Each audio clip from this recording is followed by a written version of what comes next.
The autumn morning had dawned grey and reluctant over the village of Ashford Cross, as if the weather itself resented the solemnity being imposed upon it. St. Michael's Church stood at the centre of the village like a stern grandmother, its grey stone walls darkened by centuries of English rain.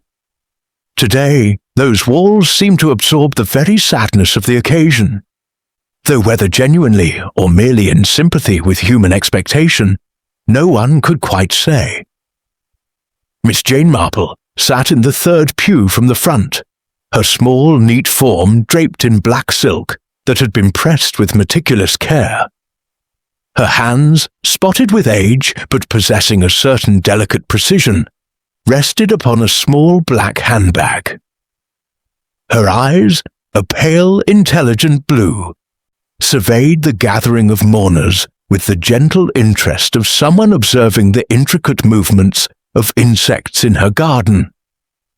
The church was fuller than one might have expected for a Tuesday morning funeral. Dorothy Hartley had not been a particularly prominent member of the village society. Indeed, she had lived rather quietly on the outskirts, occupying a modest cottage called the Laurels for the past 12 years.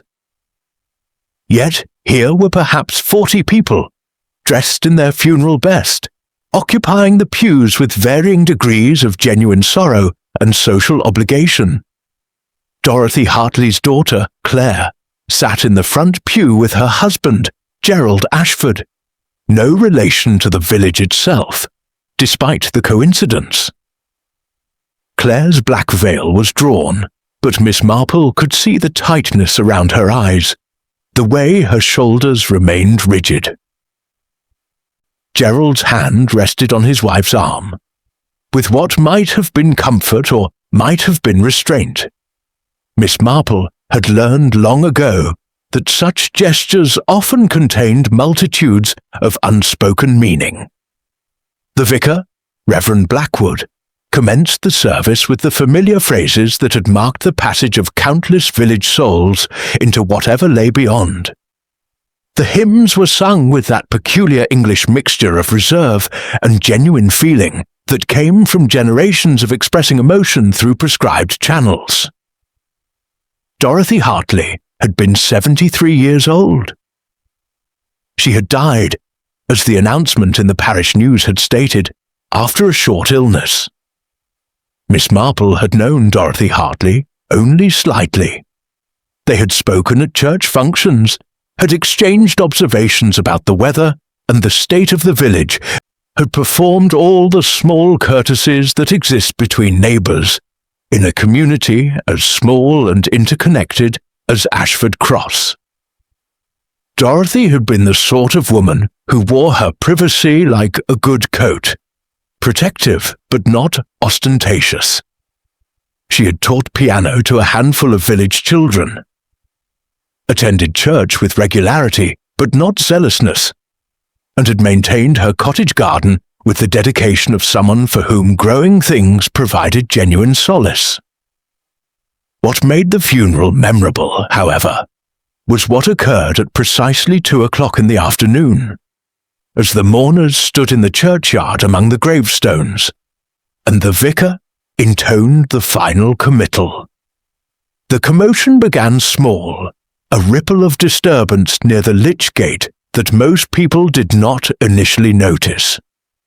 But Miss Marple, whose hearing, while not what it had once been, remained acute, detected the sound of hurried footsteps on the gravel path. She observed, without turning her head, the slight stiffening of several necks as others became aware that something was occurring. Then came the voice, breathless, startled, and unmistakably alive.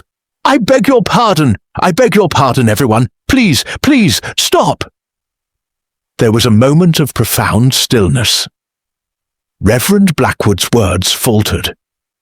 Claire Ashford turned, her veil falling back, her face suddenly transformed from grief to something far more complex. And from the lich gate emerged a woman in a navy blue coat with a small, sensible hat, her grey hair slightly disarranged, her face flushed with the exertion of what appeared to have been a rather hurried walk through the village. Dorothy Hartley, very decidedly alive, was attending her own funeral. For perhaps 10 seconds, which seemed to stretch into an eternity, no one spoke. The assembled mourners stared at the impossible figure before them with the slack expressions of people whose understanding of reality had suddenly shifted on its axis. Reverend Blackwood's mouth remained open on an unspoken word. The gravediggers, who had been waiting with the tools of their trade at a respectful distance, looked at each other with expressions of profound confusion. It was Dorothy herself who broke the silence, her voice carrying a note of distress quite distinct from any theatrical intention. "I have no idea," she said, addressing the assembly with the directness of someone accustomed to speaking truth, "why they are burying an empty coffin. I assure you, I am not deceased." Claire Ashford made a small, strangled sound. Gerald's hand tightened on her arm. Around the graveside, a susurrus of whispered exclamations began to ripple through the crowd like wind through leaves. Miss Marple observed all of this with deep interest. She watched Claire's face transition from shock to something more complicated, something that might have been relief, but might equally have been a number of other emotions that would require considerably more scrutiny to identify. She noticed that Gerald Ashford had gone quite pale, and that his jaw had tightened in a manner that suggested he was processing information of considerable significance. She also noticed that among the mourners, reactions varied in ways that were distinctly interesting. There was genuine shock, certainly, and surprise, and the sort of emotional disorientation that comes from having one's expectations violently reversed. But there was something else, too. Something less comfortable. In the faces of one or two mourners, there appeared to be something that looked almost like concern, as if Dorothy's unexpected reappearance had disrupted something rather more significant than a funeral service. The vicar stepped forward with admirable composure, considering the circumstances. "Miss Hartley, that is to say, we received notification that you had passed 3 days ago. The funeral arrangements were made through your daughter." Dorothy's grey eyes, sharp and intelligent behind her spectacles, turned toward Claire with an expression that combined bewilderment with something that might have been wounded feelings. "My daughter," Dorothy said slowly, "informed me of no such thing. I have been visiting my sister in Bournemouth. I received a rather confusing telephone call from Mrs. Jenkins, the housekeeper at the Laurels, saying that people had come to the house asking after my medical history. I took the next train, wondering what on earth was occurring. The taxi driver who brought me from the station seemed to know all about my supposed funeral, which is how I learned of the events unfolding at the churchyard. It was, Miss Marple reflected, a perfect demonstration of how unexpectedness could strip away the careful facades that people maintained in ordinary circumstances. The village of Ashford Cross, which had assembled itself this morning into the proper configuration for mourning the death of Dorothy Hartley, found itself instead in the profoundly uncomfortable position of attending the funeral of someone standing in its midst. The remainder of the ceremony was cancelled with as much grace as could be managed. The gathered mourners dispersed with the awkwardness of people who had been gathered for one purpose and found themselves without instruction or reason to remain. Reverend Blackwood retreated into the church, his theological foundations shaken by this resurrection of the unconventional variety. The gravediggers, with the pragmatic acceptance of men accustomed to the peculiarities of the living, set about replacing their tools. Dorothy Hartley stood in the churchyard, accepting confused explanations and profuse apologies with the manner of someone dealing with a minor administrative error, rather than what was, in truth, a matter of considerable significance. Claire remained at the church's entrance, her face having recovered its composure, but not its composure, if such a contradiction could be said to exist. Miss Marple, as she made her own way from the churchyard, allowed her sharp eyes to observe the interplay of glances, the careful distance maintained, the particular quality of the silence that hung between daughter and mother. It was, she thought, rather like observing a familiar game being played with pieces that had suddenly shifted into unexpected positions. By evening, the news had spread throughout the village with the efficiency of wind-blown seeds finding fertile ground. The post office, that eternal repository of village information, was positively vibrating with speculation. Mrs. Patterson, who managed the post office and therefore occupied a uniquely powerful position in the dissemination of fact and fancy, had worked overtime producing various theories about how such a remarkable mistake could have occurred. Had Claire Hartley suffered some sort of mental aberration? Had there been a confusion of identities? Was there perhaps another Dorothy Hartley somewhere who had actually died? This last theory, while less likely, generated considerable excitement, as it suggested the possibility of a deeper mystery. In her cottage, St. Mary Mead Lodge, Miss Marple poured herself a small glass of sherry and settled into her favourite armchair with her knitting. Her hands, working with automatic precision, pursued the construction of a rather complex Fair Isle pattern, while her mind pursued something quite different. It had been, she reflected, a most extraordinary event. And yet there was something about it that troubled her, in a way that mere social disruption did not quite explain. The reactions she had observed, Claire's shock, Gerald's pallor, the particular quality of unease that had rippled through certain members of the assembled mourners.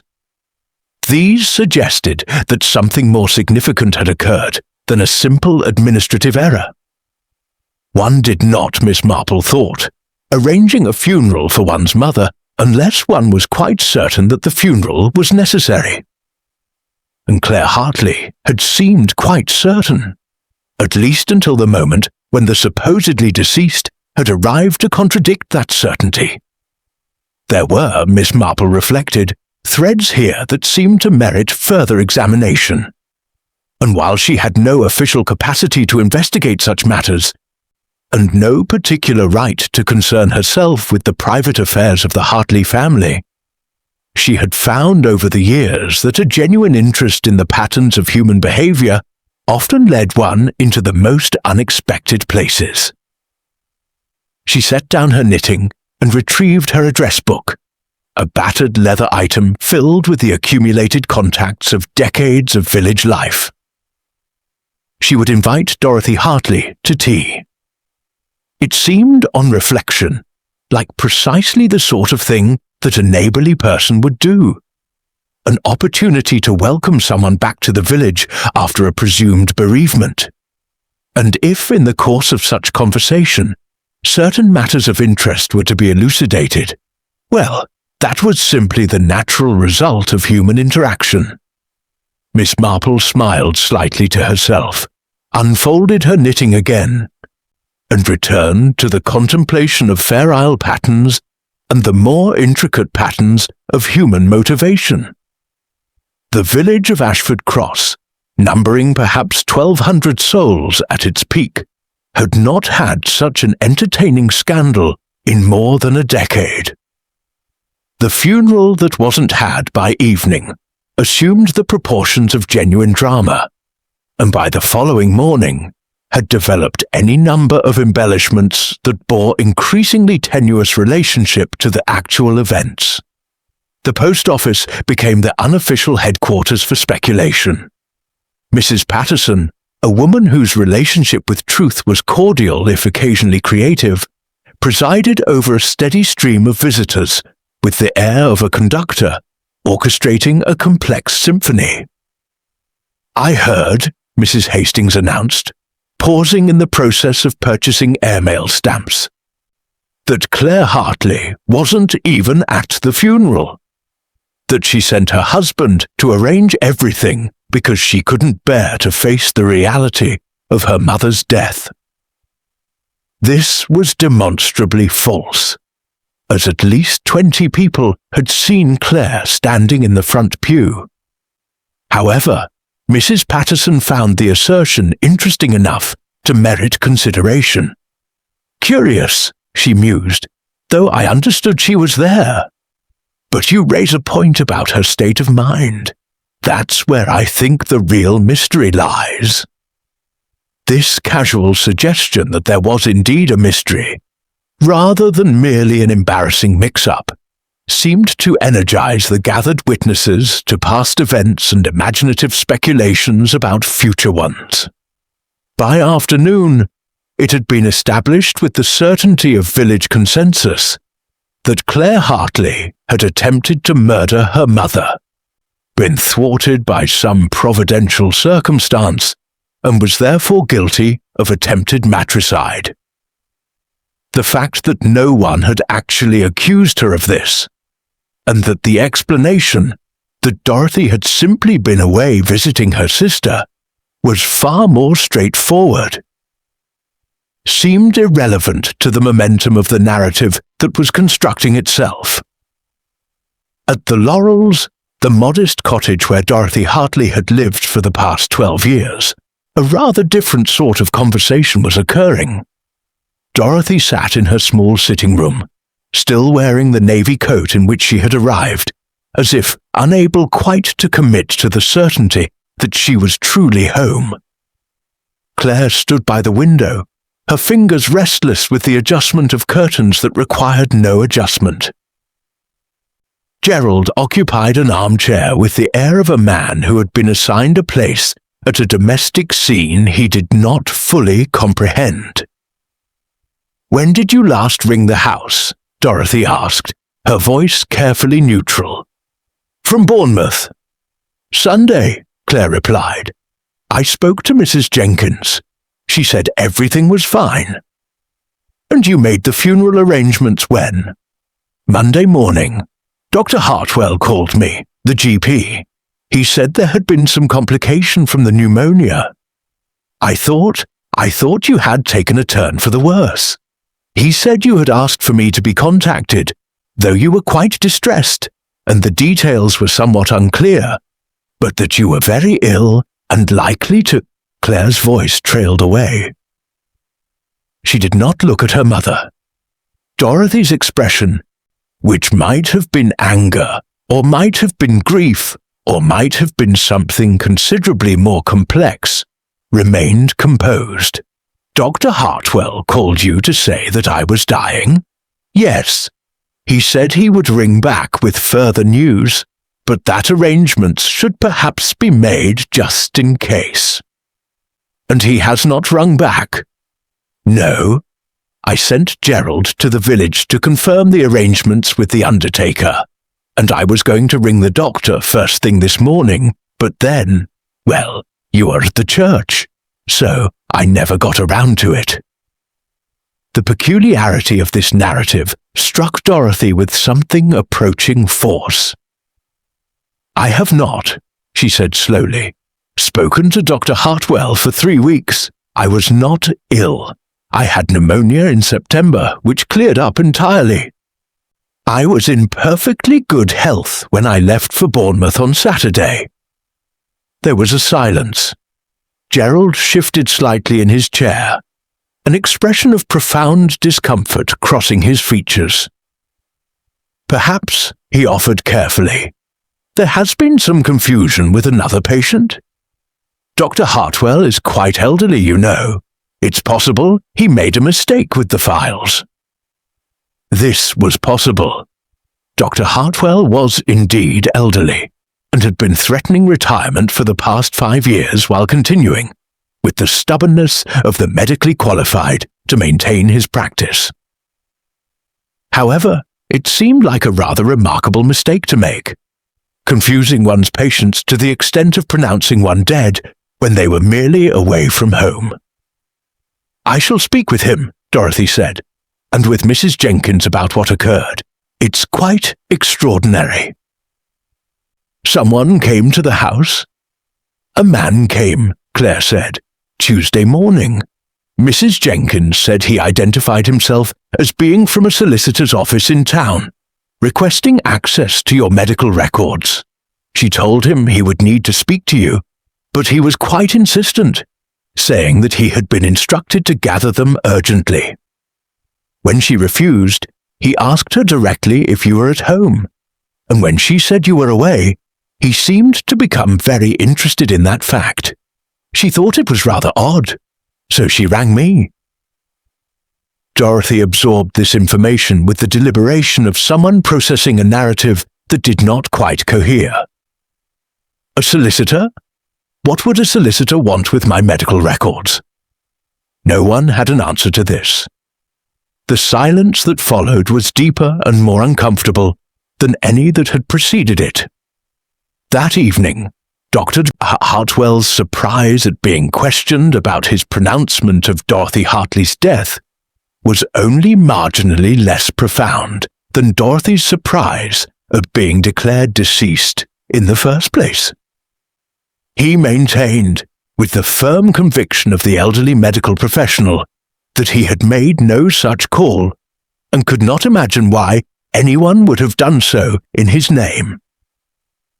His practice records showed nothing unusual regarding Dorothy, beyond a note from September that pneumonia treatment had been successful. However, someone had certainly called Claire Hartwell on Monday morning, identifying themselves as Dr. Hartwell, and conveying the information about Dorothy's supposed critical condition. By Wednesday morning, therefore, what had begun as a simple and embarrassing administrative confusion had developed into something rather more troubling. Someone had deliberately impersonated a doctor. Someone had initiated funeral arrangements for a woman who was alive. Someone had attempted to access medical records using a false identity and false authority. The village, in other words, had moved from scandal to crime. Miss Marple, who had learned that Dorothy was indeed alive and available for social calls, sent a note requesting a visit on Thursday afternoon. She received a response expressing Dorothy's gratitude for the gesture and indicating that such a visit would be very welcome. The Laurels was a cottage of the sort that had become increasingly rare in modern England. Modest, well-maintained, and possessed of genuine charm, rather than the sort of calculated rusticity that was coming into fashion. The garden, as Miss Marple had suspected, was a triumph of careful cultivation.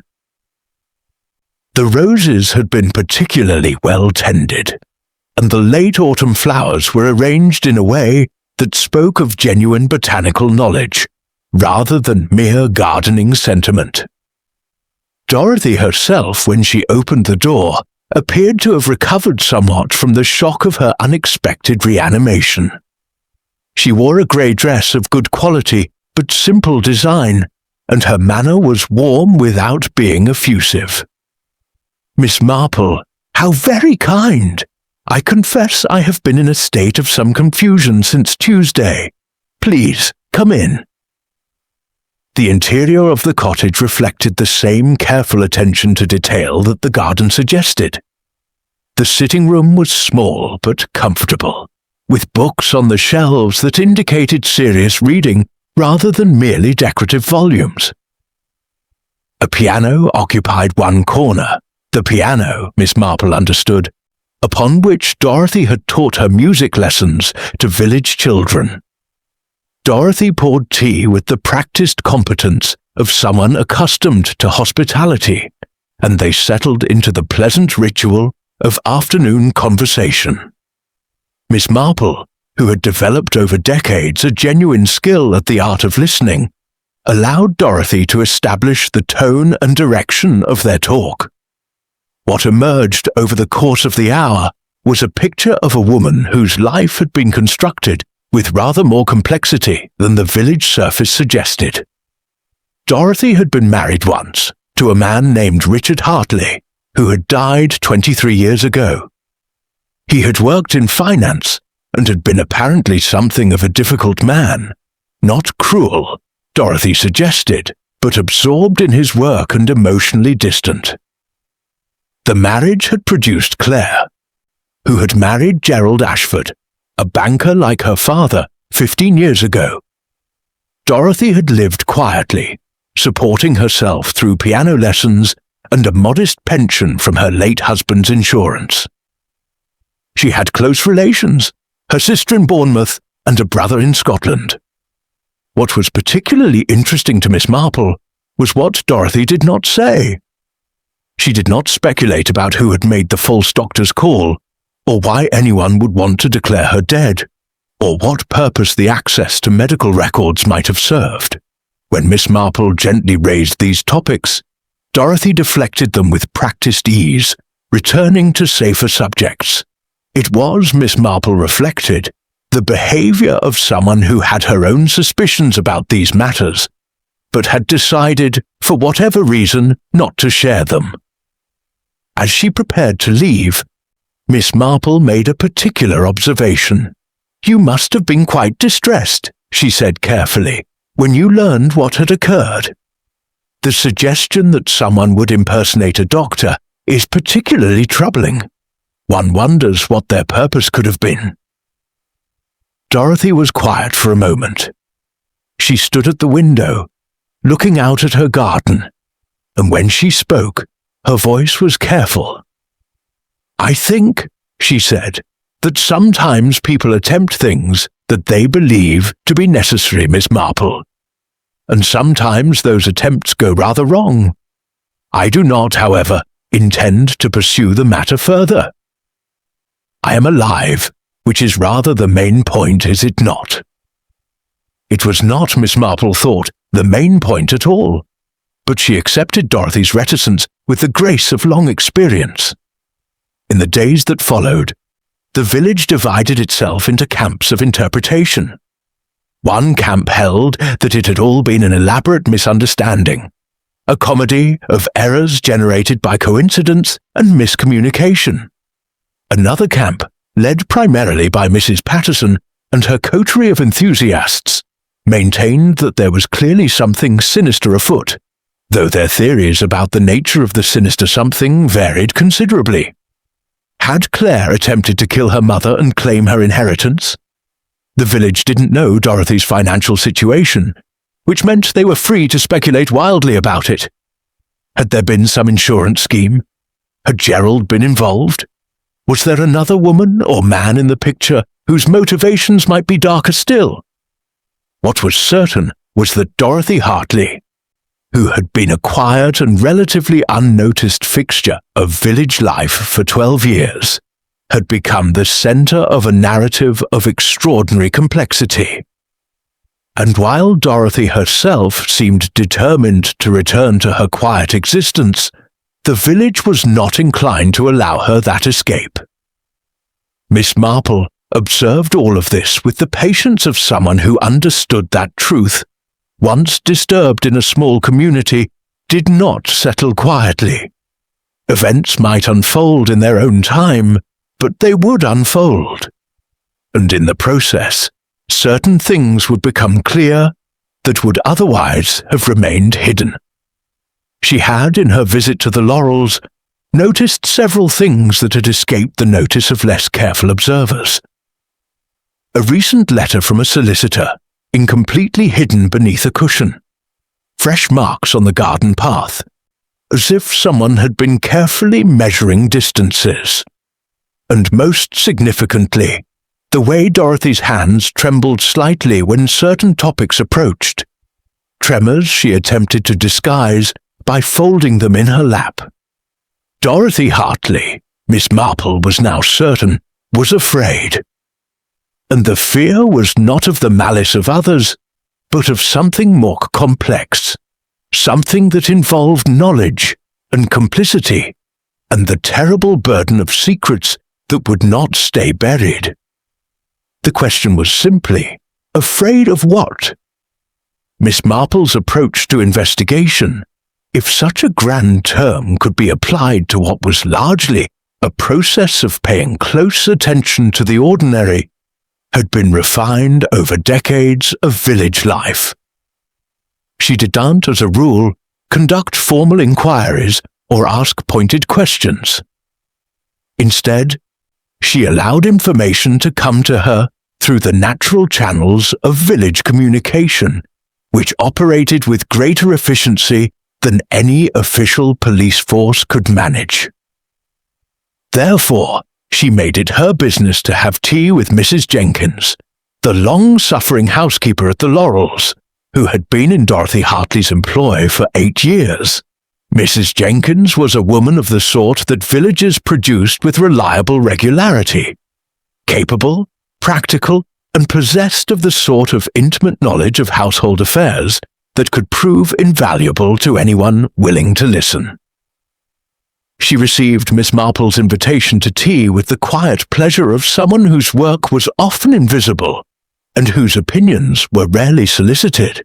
"It was extraordinary, Miss Marple," Mrs. Jenkins explained, accepting a second cup of tea and a small cake. "This man arrived Tuesday morning, not long after Miss Dorothy had left for Bournemouth. He had an official sort of manner, you understand. Said he was from a solicitor's office in town and needed to access Miss Dorothy's medical records on an urgent matter. I told him he would need to speak to Miss Dorothy herself, but he became rather persistent about it."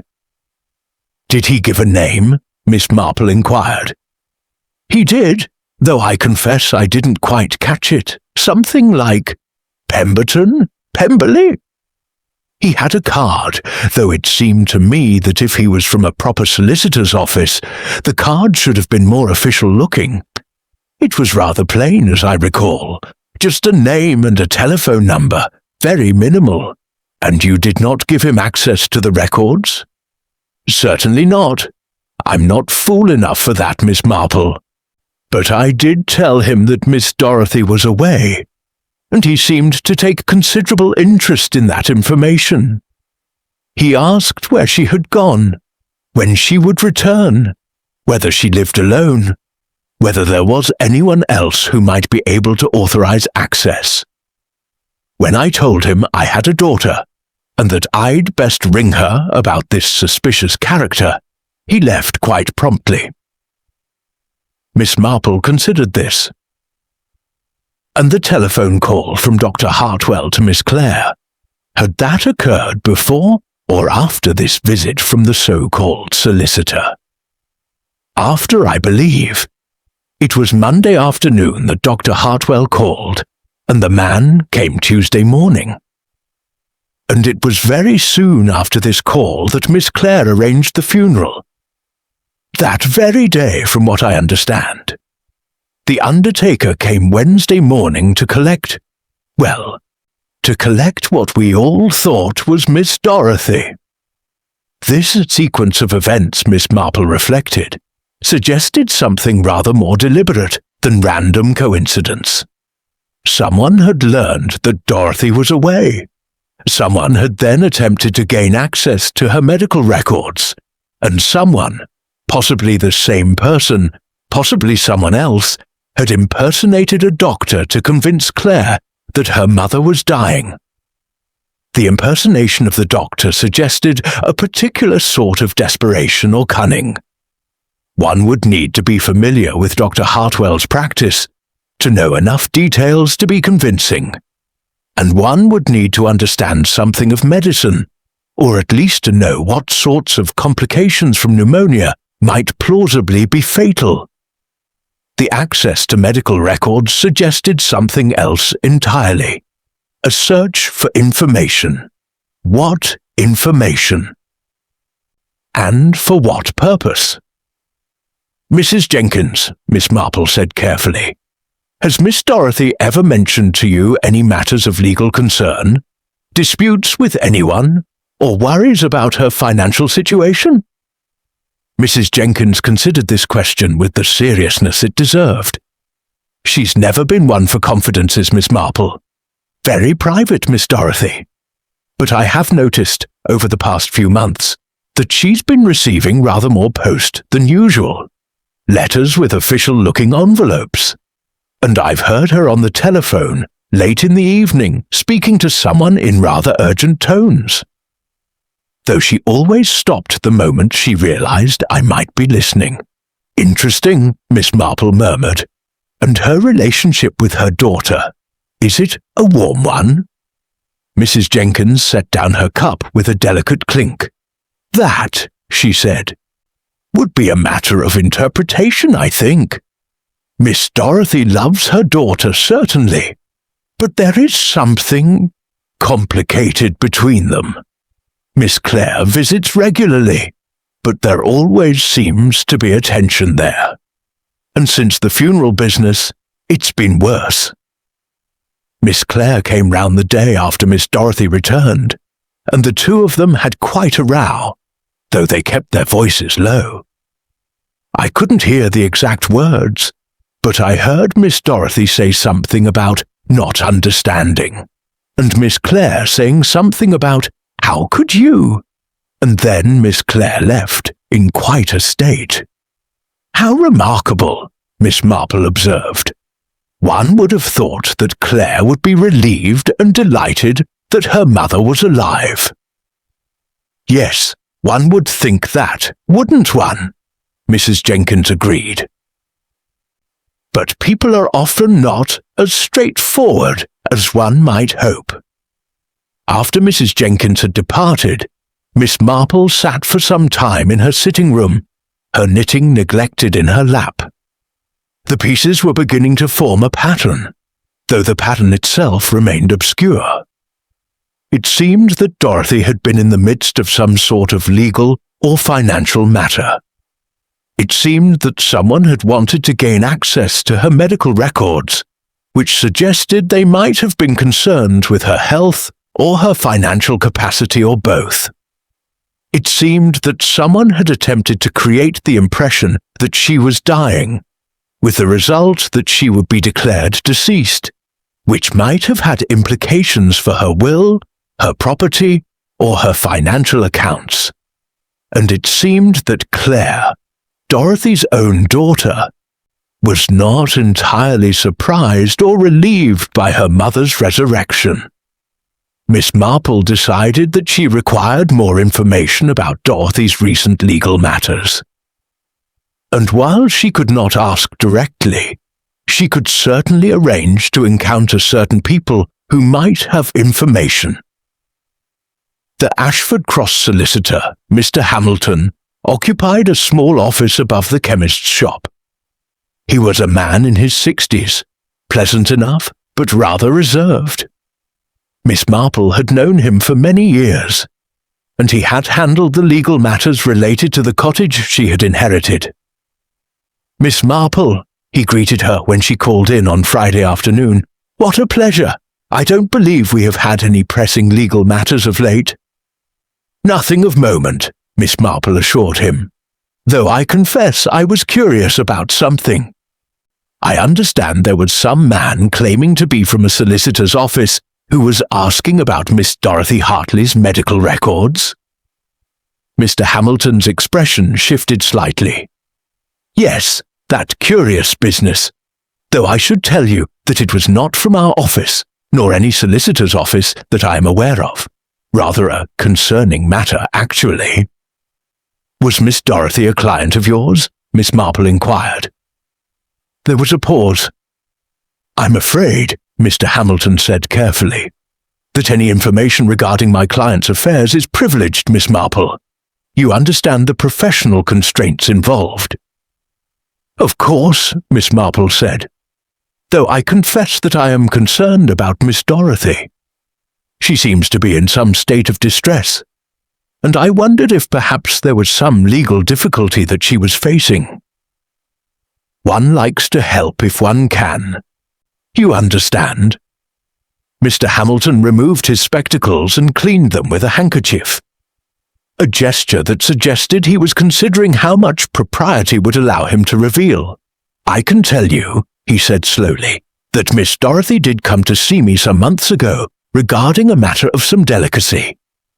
The specifics I cannot discuss, but I can say that she was attempting to locate someone and to resolve a matter that had concerned her for a considerable time.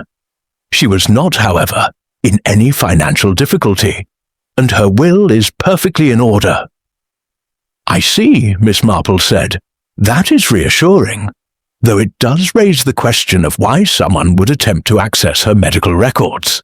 "Yes," Mr. Hamilton agreed, "that is rather troubling. It suggests that someone may have had an interest in her health or her mental competency. If I may speak plainly, Miss Marple, I suspect that someone may have believed Miss Dorothy to be in a state of diminished capacity." This was, Miss Marple thought, a rather significant piece of information. Someone had wanted to establish that Dorothy was either ill or mentally unsound, and they had done so in a way that suggested a certain urgency and desperation. "And her daughter," Miss Marple ventured, "is Miss Clare involved in whatever matter brought Miss Dorothy to consult you?" "That," Mr. Hamilton said, "is precisely the delicate nature of the situation. I can say no more, but I think you may understand that there are family complications involved." After leaving Mr. Hamilton's office, Miss Marple walked slowly through the village, her mind occupied with the pattern that was slowly becoming visible. Dorothy had come to a solicitor seeking to resolve some legal matter that had been concerning her for a considerable time. Someone had attempted to prove that Dorothy was ill or mentally incompetent. Someone had impersonated a doctor. Someone had arranged a funeral. These were not the actions of someone acting on impulse. They were the actions of someone acting deliberately, with knowledge and preparation, which meant that someone knew enough about Dorothy's situation to be motivated by it. And Dorothy's situation, apparently, involved family complications. That evening, Miss Marple visited the library, the small community room that served Ashford Cross as a repository of newspapers and reference materials. She asked to see the microfilm records of the births, marriages and deaths columns from the local papers going back several years. The librarian, a helpful young woman named Susan, obliged without question. Miss Marple spent an hour with the microfilm, looking back through the records with patient attention. It was in the Ashford Herald from 23 years ago that she found it.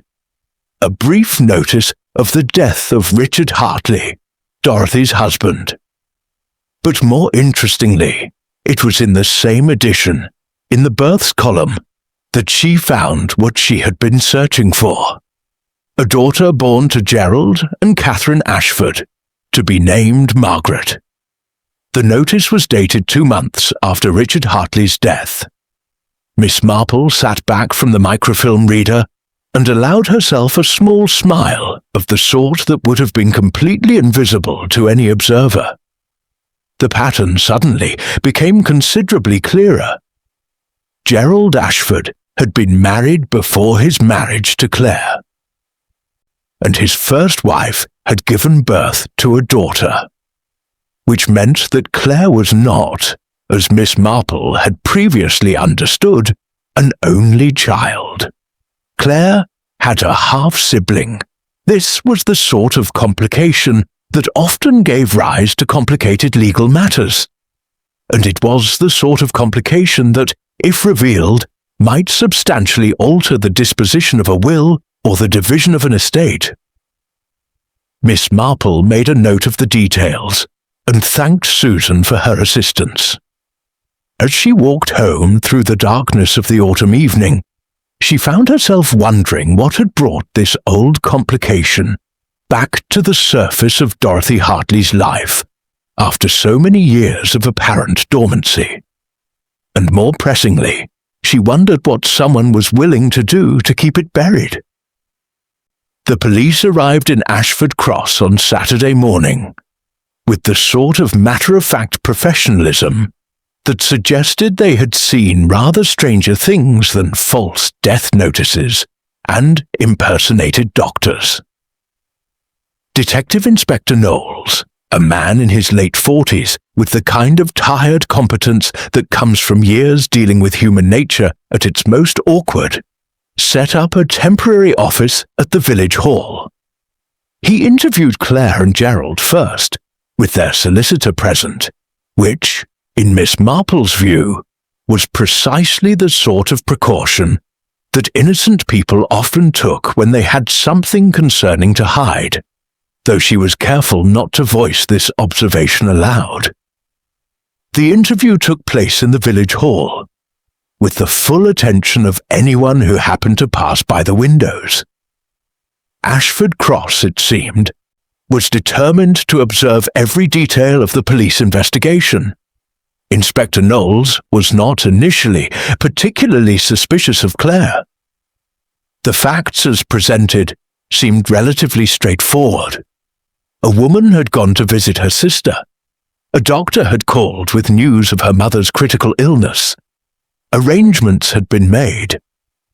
No one could have predicted that the doctor would be an imposter, or that the whole situation would unravel in such a peculiar way. Except, as Miss Marple reflected, for the small matter of who had called the doctor in the first place, and why. It took the inspector some days to identify the pattern that seemed almost obvious in hindsight. The telephone call to Claire had come from a public telephone in the neighbouring village.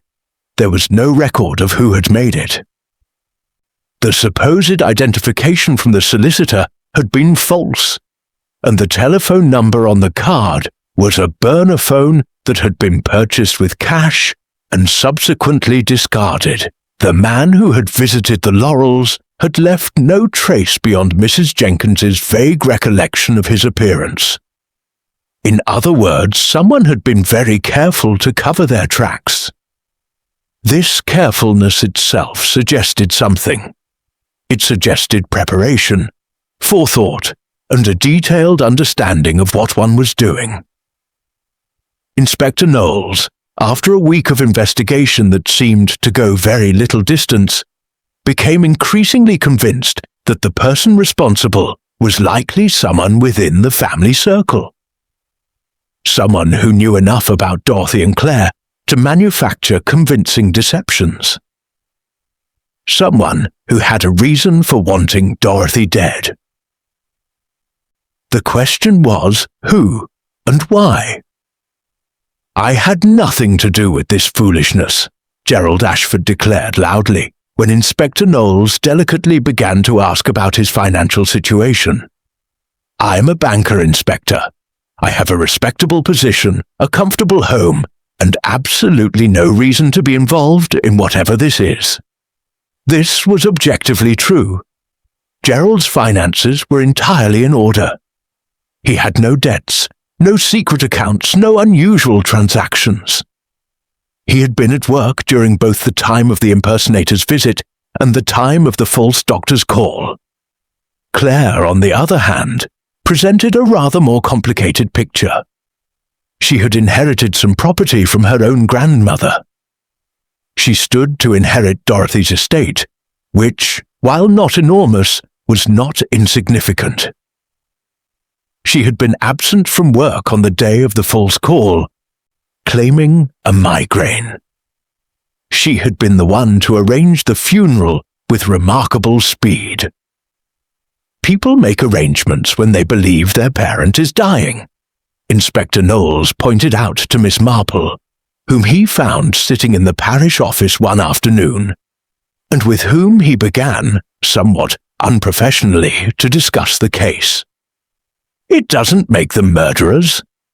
"No," Miss Marple agreed, "though it does make them of interest to investigators, does it not? Particularly when the parent survives. The problem," the inspector continued, "is that no actual crime has been committed. Impersonating a doctor is illegal, certainly, but short of proving who did it, and proving that they did it with the intent to cause Dorothy Hartley harm, we have rather little to work with. The death certificate was issued on the basis of false information, but that was an error of procedure, not criminal negligence. The funeral arrangements were made by Claire, based on what she believed to be accurate information. The access to medical records was prevented. "So your investigation reaches a dead end," Miss Marple said, and then smiled apologetically at the unfortunate phrasing. "Not precisely," Inspector Knowles admitted, "but I confess I have been unable to make progress that would satisfy a prosecutor. Without evidence of intent to harm, without physical evidence, without a clear motive, I have suspicions, but suspicions are not sufficient." Miss Marple was quiet for a moment. "Tell me," she said, "what have you discovered about Miss Dorothy's legal consultations with Mr. Hamilton?" Inspector Knowles looked surprised. "How did you know about that?" "Small village, Inspector. People talk, and one makes observations. But I have been wondering what matter was significant enough to bring her to a solicitor some months ago." "That is a matter of solicitor-client privilege," the inspector said. Mr. Hamilton was quite firm on that point. "And yet," Miss Marple observed, "if the legal matter is related to the false death notice, would not the client herself be able to authorize disclosure? Dorothy has survived, after all. She is in a position to decide whether her solicitor might speak about her affairs."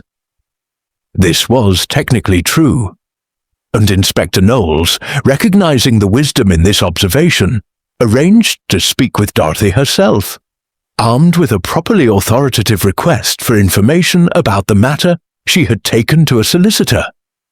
Dorothy, as it happened, was more forthcoming with the police inspector than she had been with anyone else. Perhaps the official nature of the inquiry, or perhaps some relief at finally speaking the truth, led her to explain the matter that had, unknown to the village, been occupying her for several months.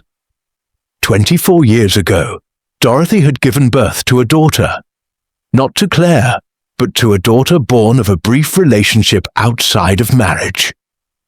The daughter had been given up for adoption, a decision that Dorothy had spent 2 decades regretting, and then a further year attempting to overturn.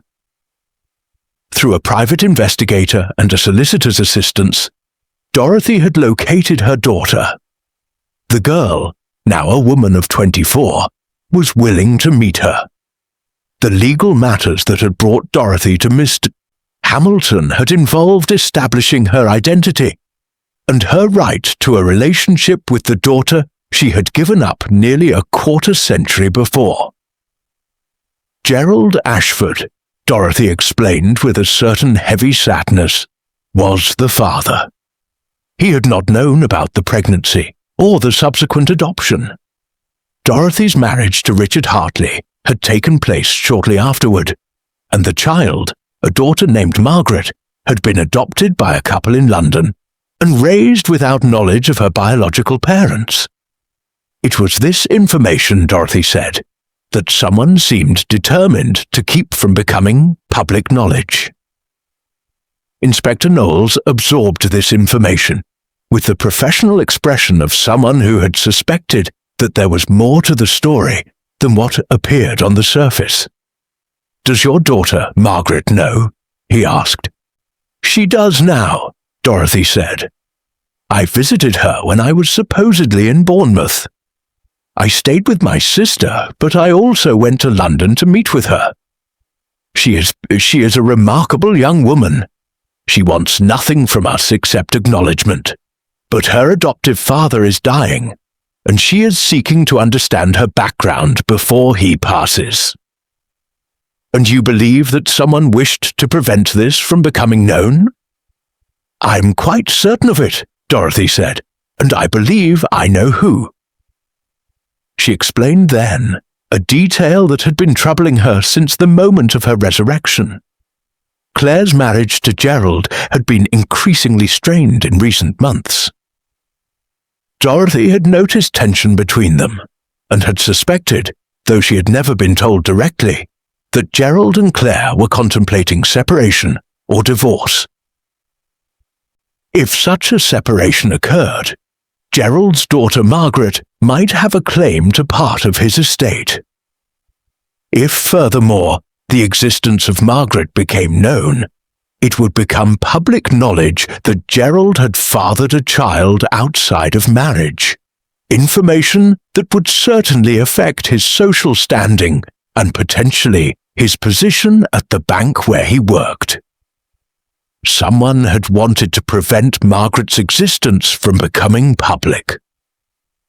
And the most obvious person to have such a motivation was Claire, who stood to lose social position, marital stability, and potentially substantial financial resources if the truth emerged. But that doesn't make sense, Gerald had protested when questioned about this theory. Claire wouldn't know about Margaret. I didn't know about Margaret. How could she possibly have known? Which was the curious paradox that Inspector Knowles found himself facing. If Claire was the guilty party, she would need to have known about Margaret. But all evidence suggested that neither Gerald nor Claire had known of the girl's existence until Dorothy mentioned it. Unless Miss Marple thought quietly to herself, the information had come from someone else. She sat in her cottage, knitting another section of Fair Isle, and considered the various threads of the situation. Someone had wanted Dorothy dead or declared dead. Someone had known enough to impersonate a doctor convincingly. Someone had known that Dorothy would be away and had known how to contact Claire. This someone, moreover, had known that Dorothy had a legal matter concerning a daughter she had borne years ago, information that seemed to be known only to Dorothy, Mr. Hamilton, the private investigator, and now the adopted daughter Margaret herself. Unless it was also known to someone else, someone closer, someone who had reason to know about the skeletons in the family closet. The answer, Miss Marple suspected, was not Claire. Claire was too obvious, and besides, her reactions to the situation had not quite matched those of someone who had deliberately orchestrated it. The answer lay somewhere else entirely, in some corner of the story that had not yet fully revealed itself. It was while attending a church fundraiser on Wednesday evening that Miss Marple observed something that seemed, on initial consideration, entirely unremarkable. But Miss Marple had learned over many decades that the unremarkable often contained seeds of considerable significance. She was arranging flowers for the Harvest Festival display when Mrs. Blackwood, the vicar's wife, mentioned in passing that Gerald had been working quite late at his office in recent weeks. So late, Mrs. Blackwood said, that Claire has scarcely seen him. They came to dinner at the vicarage last Sunday, and one could see the strain between them. Poor things, marriage is such a difficult business sometimes, is it not? Indeed, Miss Marple replied, focusing her attention on the arrangement of chrysanthemums in a way that suggested casual interest in flowers, rather than intense interest in what Mrs. Blackwood had just said. He must have important matters requiring his attention. That is what he claims, Mrs. Blackwood said. Though between you and me, Miss Marple, I think there may be a woman involved. Claire made a comment, quite bitterly, about him being at the office so frequently, and there was such pain in her voice. You know how these things go. Do I? Miss Marple said gently. Tell me what you have observed. What Mrs. Blackwood had observed, over the course of several conversations and observations, was that Gerald seemed considerably preoccupied with matters that were clearly causing him stress. He had made several telephone calls that he had taken in the vicar's study during a church function, speaking in low, urgent tones about matters that he clearly did not want his wife to overhear. His usual cheerfulness had been replaced by a sort of distracted tension, and he had mentioned, in passing, that he was considering a sabbatical from the bank, or possibly even a career change. Miss Marple thanked Mrs. Blackwood for these observations and filed them away in the particular section of her memory that dealt with the complications of human motivation. That night, unable to sleep, she allowed her mind to pursue the implications of what she had learned. Gerald was preoccupied. He was working late. He was considering leaving his job. He was in debt or distress about something. What if, Miss Marple thought, the matter that was causing Gerald such stress was not a marital infidelity, but the emergence of a daughter he had not known he possessed? What if Gerald, upon learning about Margaret's existence, had decided that the best course of action was to prevent Dorothy from revealing it? And what if the attempt to do so, to declare Dorothy dead before she could make her revelation public, was motivated not by financial concerns, but by something far more personal? A daughter suddenly discovered might have a claim not just on his finances, but on his identity itself. She might want acknowledgement, a relationship, a place in his life. She might want to be introduced to the world as his daughter. The scandal of her existence might follow him for years. On Thursday morning, Miss Marple made a decision that was slightly unconventional, but not, she felt, entirely inappropriate under the circumstances. She called upon Gerald Ashford at his bank office in town, claiming that she required some assistance with a small matter of financial planning. Gerald received her in his office with the politeness of a banker encountering an elderly woman of respectable standing. He was, Miss Marple observed, looking considerably more haggard than he had appeared in church just days before. His jacket was rumpled. His hair had been combed with less than usual care. "I wonder," Miss Marple said, after some pleasant discussion about the weather and other inconsequentials, "whether I might ask you a more personal question, Mr. Ashford, one that has nothing to do with financial matters." Gerald's expression shifted slightly, becoming wary. "Of course, Miss Marple. I have been thinking," she said carefully, "about the unfortunate business with Dorothy. I imagine it must have been quite distressing for the entire family." "Yes," Gerald said, "quite distressing indeed."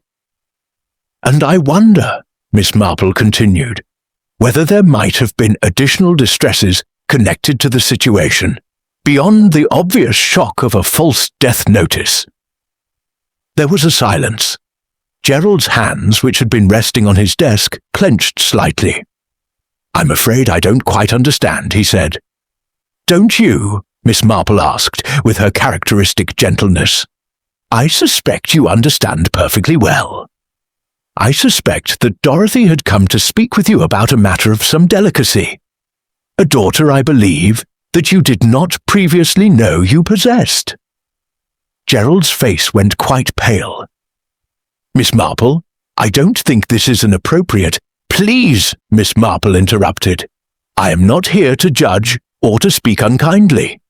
I am merely attempting to understand what has occurred. Dorothy's emergence at her own funeral suggests that something was preventing her from being buried. Something was preventing someone from succeeding in whatever they intended." Gerald stood abruptly. "I think you should leave, Miss Marple. This is not your concern." "No," Miss Marple agreed, "it is not. And yet I find myself concerned nonetheless. You see, I have spent many years observing the patterns of human behavior, and I have learned that when people act desperately, it is often because they are afraid of something. I believe you are afraid, Mr. Ashford. Not of Margaret, I think, but perhaps of what her existence represents." Gerald turned away from her, facing the window of his office. When he spoke, his voice was quiet and raw with emotion. "My wife," he said slowly, "has been withdrawing from me for some time. I didn't know why at first. We had seemed happy enough, but then she found out. I don't know how. Someone told her about Margaret. A woman came to the house, claimed to be a private investigator researching family matters. She spoke to Claire and told her about Margaret and about Dorothy's relationship to the girl." He turned back to face Miss Marple. His expression was one of profound despair. "Claire became convinced," he continued, "that I had been in contact with Margaret, that I was planning to acknowledge her, to bring her into our lives. She became convinced that I was having an affair with someone. She wasn't even quite sure who, but she had decided it was all connected. The stress of it, the accusations, the suspicion, it was destroying our marriage. And then," Miss Marple said slowly, "Dorothy decided to tell you about Margaret herself. Yes, Dorothy came to me and explained everything. She said she wanted to meet with Margaret, to build a relationship with her. She wanted me to know the truth. She seemed to think that understanding the situation would somehow help Claire and me. But it didn't. No, Gerald said bitterly. It made everything worse. Because by then, Claire was convinced that I wanted nothing more to do with the marriage. That the acknowledgement of Margaret would somehow be the final betrayal." "And did you?" Miss Marple asked. "Want to acknowledge Margaret?" Gerald sank back into his chair. "I didn't know what I wanted," he said. "A daughter suddenly emerges from the past and you're supposed to have feelings about it. You're supposed to be overjoyed or guilty or something. But I just felt lost. I felt like my entire life had been a lie. Because there was this person in the world who was my daughter, and I had no relationship with her, and no right to claim her. And all I could think about was how it would destroy everything I had. So when Dorothy told you she was going to speak with her," Miss Marple said gently, "you became afraid." "Yes." The word was barely audible. Afraid enough to wish that she would not speak. Afraid enough to wish that she would disappear. "No," Gerald said, and something in his voice carried absolute conviction. "I swear to you, Miss Marple, I had nothing to do with what happened. I was devastated by the news about Margaret, yes, but I could never. Miss Marple regarded him with the particular kind of patience that comes from long experience with human nature. She believed him. There were lies that people told about their actions, certainly, but there were other sorts of lies that were far more difficult. The lie that one had not desperately wished for something was nearly impossible to maintain when one had in fact wished it. But the desperate wish for something was not the same as the deliberate act of bringing it about. "No," Miss Marple said, "I do not think you did. But I believe that someone else did. Someone who knew about the relationship between you and Dorothy, and who understood that Margaret's existence was a threat. Not to you, perhaps, but to someone else." She rose to her feet. "Thank you for your honesty, Mr. Ashford. I shall not speak of this conversation to anyone." As she left the bank, Miss Marple's mind was occupied with a new pattern. The question of who knew about Margaret's existence had become clearer. Someone had come to Claire and told her about the girl. Someone had claimed to be a private investigator. Someone had put the thought into Claire's mind that Gerald was having an affair, or was about to abandon her for a new life involving an illegitimate daughter. And this someone was motivated by the desire to prevent Dorothy from revealing Margaret's existence, which meant that this someone had as much to lose from Margaret's emergence as Gerald supposedly did, perhaps more. The question was, who? That evening, Miss Marple made a telephone call to Mr. Hamilton, the solicitor.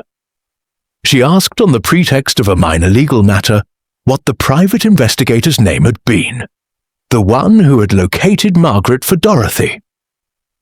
A Miss Cassandra Webb, Mr. Hamilton said, a professional investigator of considerable competence, based in London. She came highly recommended. After she hung up the telephone, Miss Marple sat quietly in her sitting room, her knitting forgotten in her lap. She had not known anyone named Cassandra Webb, and Miss Webb had not been seen in Ashford Cross. But Miss Webb had spoken to Claire Ashford at some point, and had told her about Margaret. It seemed odd that a professional investigator would jeopardize a case by speaking to the subject's family about matters that were, presumably, confidential. Unless Miss Marple thought it was not Cassandra Webb who had spoken to Claire at all. Unless it had been someone else, someone who had known about Margaret, and who had impersonated a private investigator just as thoroughly as someone else had impersonated a doctor. The question was still, who, and what possible motivation could they have had? Miss Marple returned to her knitting, her needles clicking with rhythmic precision as she pursued the pattern before her. But her mind was far away, assembling other patterns, other possibilities, and other explanations for the sequence of events that had seemed, at first glance, so clear and so obvious. The obvious explanations, she had learned, were often the ones that people wanted you to believe. It was Gerald who, after further reflection and some encouragement from Miss Marple, delivered through the indirect channel of his wife's conversation with Mrs. Blackwood, finally made the decision to speak with Claire about the entire situation surrounding Margaret. The conversation took place on a Friday evening in the sitting room of their comfortable home, on the hill overlooking the village. Miss Marple did not witness this conversation, but she heard about it within hours through the village's efficient communication network. What emerged, according to several sources, including Mrs. Blackwood, who had learned it from Claire herself, was that Gerald's confession about Margaret and Dorothy's attempts to build a relationship had initially been received by Claire with the same skepticism and hurt that had been evident since the false death notice. But as Gerald continued to speak, explaining that he had had nothing to do with Dorothy's supposed death, that he had not been in contact with Margaret, that he had in fact been avoiding all of the various complications as much as possible, something in Claire's response shifted. I think Claire was reported to have said that we have both been the victims of a rather elaborate deception. The private investigator who had come to Claire had indeed claimed to be Cassandra Webb. She had been professional and official in demeanor. She had presented credentials that seemed authentic. And she had spent perhaps an hour with Claire, gradually convincing her that Gerald's recent distraction was connected to an illegitimate daughter from his past, and that Dorothy seemed to be facilitating some sort of family reunion that would destroy their marriage. But when Claire, in her subsequent distress, attempted to contact Miss Webb directly to discuss the matter further, she had discovered that there was indeed a Cassandra Webb, who was a private investigator in London. But that Webb had no record of ever working on a case involving the Ashford family, and certainly had not met with any woman named Claire. which meant that someone had impersonated a private investigator in the same way that someone had impersonated a doctor. The implications of this were profound. It suggested that someone had been actively working to create conflict between Gerald and Claire. It suggested that someone had been deliberately attempting to manipulate the situation to prevent Dorothy from revealing Margaret's existence. It suggested, in short, that someone had a great deal of motivation to keep Margaret's existence secret. This realization led Claire, with some guidance from her husband and some encouragement from the increasingly official-seeming police investigation, to attempt to identify who had come to her house claiming to be Cassandra Webb. Unfortunately, Claire's description of the woman was vague enough to apply to dozens of people. Professionally dressed, perhaps 40 years old. Brown hair, well-spoken, carrying herself with the confidence of someone accustomed to professional authority. It could, in theory, be almost anyone. But it was not almost anyone. It was someone specific, someone with a clear motivation, someone who knew enough about the situation to construct a convincing deception.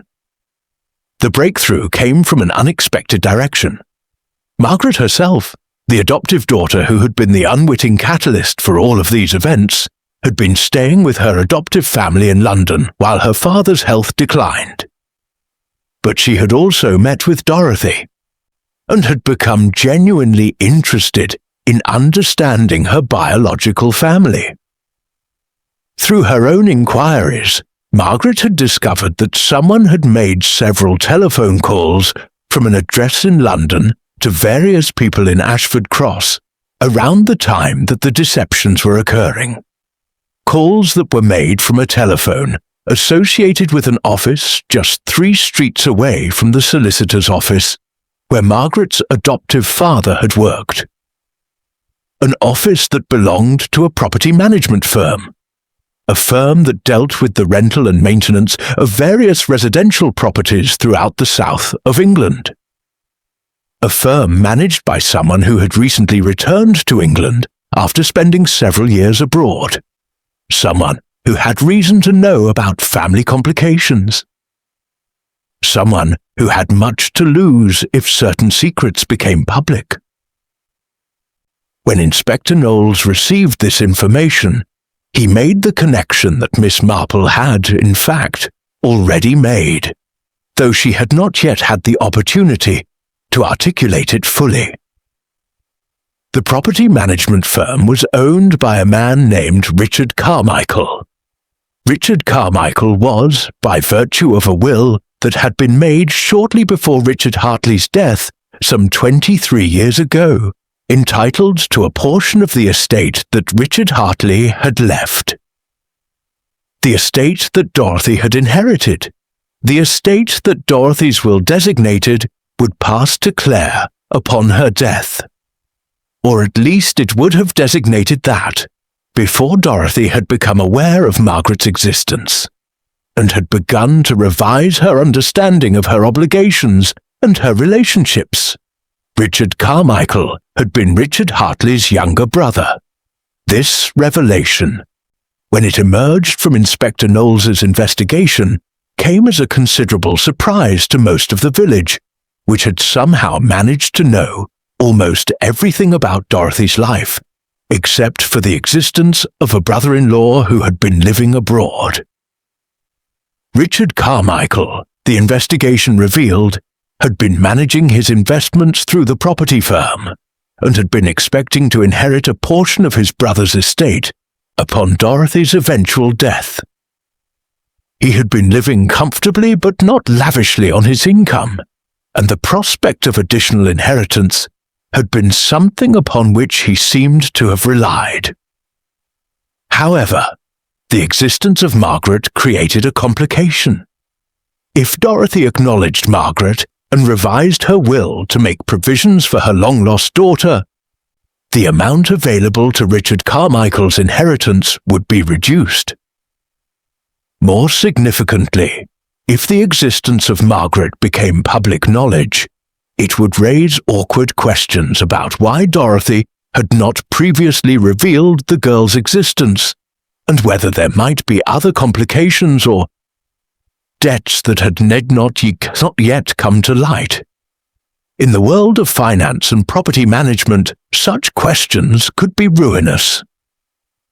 Inspector Knowles theorized that Richard Carmichael had somehow learned about Margaret's existence, perhaps through his brother's old papers, or through a conversation with someone connected to the family. And having learned about it, he had decided that the best course of action was to prevent Dorothy from revealing it. By arranging for Dorothy to be declared dead before she could make her revelation, Richard Carmichael would have accomplished several things. First, Dorothy would have been removed from the equation entirely. Second, the emotional shock of Dorothy's death would likely have prevented Claire or Gerald from pursuing the matter of Margaret any further. Third, by the time anyone discovered the deception, if they ever did, the initial revelation would have lost its force, and the matter could be quietly buried. Richard Carmichael had been clever in his approach. He had not personally attempted to access Dorothy's medical records or to kill her. Instead, he had simply created circumstances that would lead to her being declared dead. But he had not accounted for the possibility that Dorothy would be away from home, or that she would discover what had occurred and return to expose the deception. When Inspector Knowles's team finally located Richard Carmichael for questioning, they found him in a small flat in London, surrounded by documents related to property transactions and financial records. There was no gun, no weapon, no evidence of violent intent, just a man who had become desperate when he realized that an old secret was about to destroy the carefully constructed life he had built. He confessed, eventually, to making the imposter calls, to hiring someone to impersonate a private investigator, to orchestrating the entire deception around Dorothy's supposed death. He had hoped, he said, that the shock of it would cause Claire and Gerald to abandon any further inquiry into the matter of Margaret. He had hoped that Dorothy, finding her family in turmoil and her daughter's existence exposed, would reconsider her intentions to acknowledge the girl. "I didn't understand," Richard had said during his interview with the police, "how much it would matter to her. I thought it was just a sentimental notion, something that she would get over. But she was so determined. And the more I learned about what she was planning, the more it became clear that everything I had worked for, everything I had built, was going to be taken away." "Because of an inheritance?" Inspector Knowles had asked, with the particular incredulity of a man who had dealt with many cases of human desperation. "Because of more than that," Richard had said. "My whole life is built on reputation, on credibility, on the assumption that I am a stable and respectable businessman. If it became known that my family had created an illegitimate child, and that I had done nothing about it, it would raise questions about my judgment. And if it became known that Dorothy was attempting to introduce the girl into the family, it would be all over the business world within months. I would have lost everything." What Richard Carmichael had not anticipated was the resilience of Dorothy Hartley, who had every intention of returning from Bournemouth on Tuesday evening anyway, simply to be at home in her cottage. And when she had arrived at the church to find her own funeral in progress, she had discovered the deception not through investigation, but through the accident of bad timing and good sense. It was on a grey afternoon in late November, more than a month after the false funeral had taken place, that Miss Marple invited Dorothy to visit her at her cottage. It was not, Miss Marple reflected, often that she had the opportunity to close a case with the person whose life had provided the central mystery. Dorothy arrived at the appointed hour, looking considerably more composed than she had on the day of her resurrection at the church. She was, in fact, looking remarkably well. The sort of well that comes from having resolved uncertainty and having begun the work of accepting necessary changes. "I wanted," Miss Marple said as they settled with tea in her sitting room, "to apologize for not being more direct with you earlier. There were moments when I suspected certain things, and I allowed propriety to prevent me from speaking plainly." "Please," Dorothy said, "do not apologize. I myself was not entirely forthcoming with anyone, and I had my reasons. But I believe the matter is now resolved to everyone's satisfaction." "I understand," Miss Marple said, "that you are intending to develop a relationship with Margaret." "Yes. She has been very gracious about the entire affair. Her adoptive father passed away just last week, peacefully and with his family around him. Margaret has taken that time to decide where she wants her life to go, and she has concluded that knowing her biological family is something she would like to pursue, at least to some extent." "And your daughter Claire?" Miss Marple asked delicately. Dorothy's expression became more complex. "Claire is still processing everything. She was hurt, initially, by the revelation that Gerald had a child from before their marriage. But I think she is beginning to understand that people are more complicated than the narratives we construct about them. Gerald and I are not entirely similar in our willingness to accept new relationships, but we are both committed to trying." "That is very wise," Miss Marple observed. "It must take considerable strength to welcome into one's family someone who is, in a sense, the embodiment of all one's insecurities and fears." "Yes," Dorothy agreed, "it does. But I have learned that strength often comes from necessity. When one is forced to face the parts of oneself that one has hidden away, one often finds that they are not as dangerous as one feared." They sat in companionable silence for a moment, sipping their tea. "I have been reflecting," Miss Marple said carefully, "on the nature of Richard Carmichael's actions. They were, objectively, wrong, and yet one can understand to some extent the desperation that motivated them." "Yes," Dorothy said. "I have spent considerable time thinking about Richard. He was not a bad man, I think. He was simply a man who believed that his entire world was crumbling, and who attempted to prevent that crumbling by any means available. It is a very human response, and a very destructive one." "Do you think," Miss Marple asked, "that he believed he was acting in anyone's interest besides his own?" Dorothy considered this question carefully. "I think Richard believed that he was protecting something valuable, not just his inheritance, but his sense of who he was. The revelation of Margaret would have forced him to confront questions about his own family, his own brother's complications, his own place in a less orderly world than the one he had created. That is always difficult."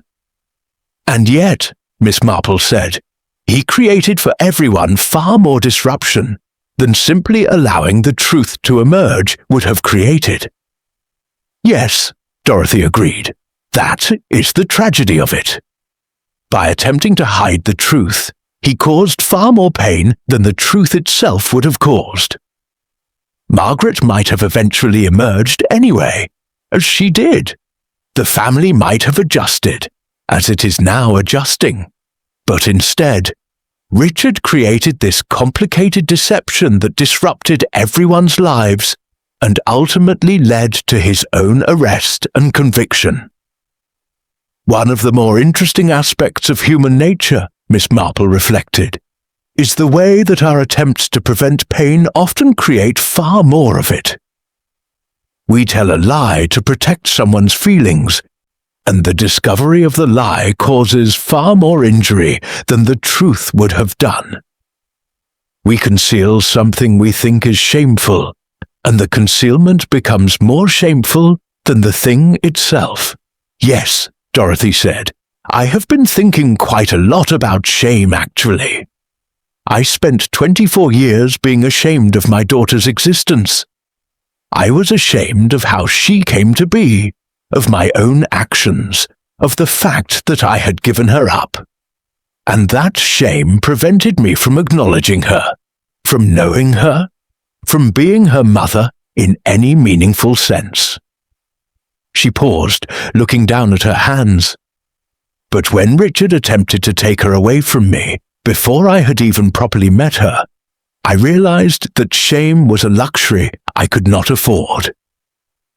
I realized that the years I had lost were far more valuable than any reputation or social standing could ever be. And now, Miss Marple asked gently, now I am attempting to build a relationship with a daughter I barely know. It is awkward and difficult and sometimes deeply uncomfortable. But it is real, and I would not trade it for anything. After Dorothy had departed, Miss Marple sat alone in her cottage and allowed herself to reflect on the peculiar case that had begun with a funeral and had revealed itself to be about far more than the false declaration of a death.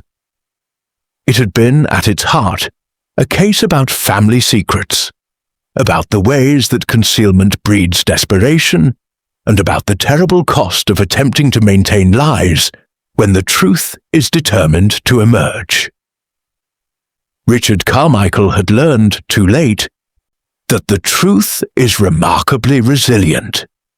It cannot be buried in funeral arrangements or eliminated through false death notices. It will emerge sooner or later, and when it does, it will sweep away all of the careful architecture that one has built to keep it hidden. Miss Marple picked up her knitting again, returning to the Fair Isle pattern that she had been working on for weeks. The pattern was nearly complete now, and soon she would begin something new. But for now, she was content to let her needles click and clack, working out the familiar rhythm that had accompanied her observations of human nature for so many years. The village of Ashford Cross would recover from its excitement and return to its ordinary routines. Richard Carmichael would face his consequences. Margaret would begin to know her biological family. Dorothy would build the relationship she should have had all along, and Gerald and Claire would either find their way back to each other or would discover that their marriage had become something that neither of them wanted to preserve. Life, Miss Marple reflected, was not so very different from a knitting pattern. It seemed, on the surface, to be a series of individual stitches, separate and isolated. But when one stepped back and allowed the full picture to emerge, one could see that each stitch was connected to all of the others, and that the whole was far more beautiful and far more intricate than any individual part. Though the formal investigation into Richard Carmichael's crimes was complete, and though the simple facts of the case seemed to have been thoroughly established, Miss Marple found herself troubled by one small detail that did not quite fit the narrative as it had been presented. She was sitting in her garden on a cold afternoon in early December, ostensibly to observe the winter birds at her feeder, when she allowed her mind to return to the question that had been bothering her. If Richard Carmichael had orchestrated the deception, then Richard Carmichael must have known about Margaret's existence. And the investigation had shown that Richard had learned about Margaret through his brother's old papers, documents that Richard had discovered when attempting to organize his late brother's estate years earlier. But if Richard had known about Margaret for years, why had he only now decided to act? What had changed? The answer, when she pursued it, seemed almost too obvious. something had changed in October, just days before the imposter's visit to the Laurels. Dorothy had decided to locate Margaret and to meet with her. Dorothy had engaged a private investigator to find her. And it was only when Dorothy had begun actively pursuing a relationship with Margaret that Richard had become sufficiently desperate to orchestrate the deception. Which meant that Richard must have known that Dorothy was searching for Margaret. But how could he have known? Miss Marple made a telephone call to Inspector Knowles and asked a very specific question. Had the police investigated the private investigator, Miss Cassandra Webb, to determine whether anyone had made inquiries about her case files? Inspector Knowles, who had by this point come to respect Miss Marple's instincts, agreed to look into the matter. He called her back 2 hours later with interesting news.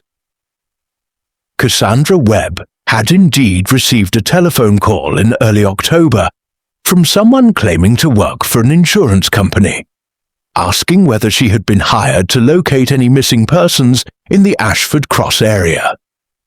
The caller had provided just enough detail to make the inquiry seem plausible, but Webb had been cautious enough to refuse to confirm or deny any client relationships.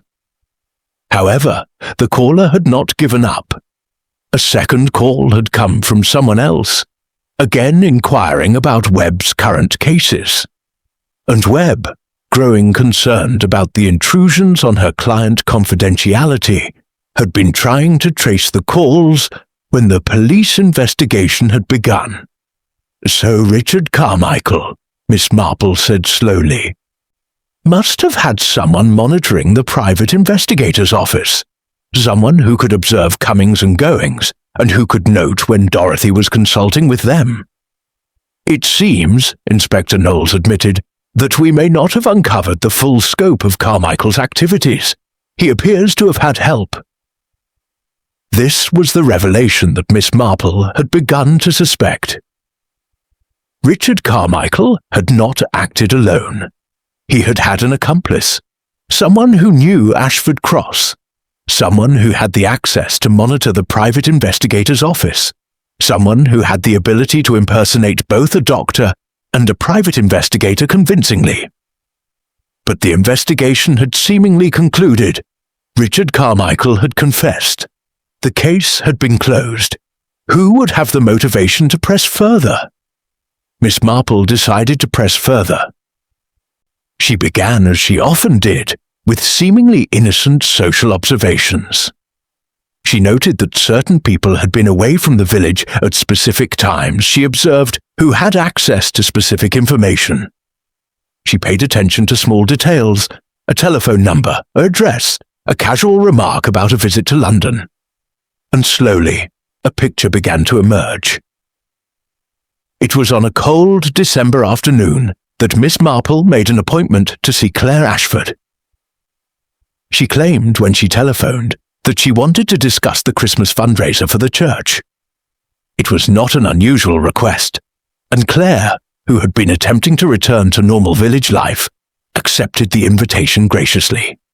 When Miss Marple arrived at the Ashford home, she found Claire in her drawing room, and she accepted a cup of tea and settled into the particular posture of someone who had come with both social pleasantries and more serious matters on her mind.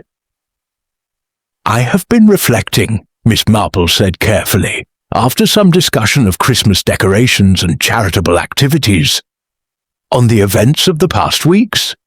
I find that there are certain aspects of the case that trouble me." Claire's expression became guarded.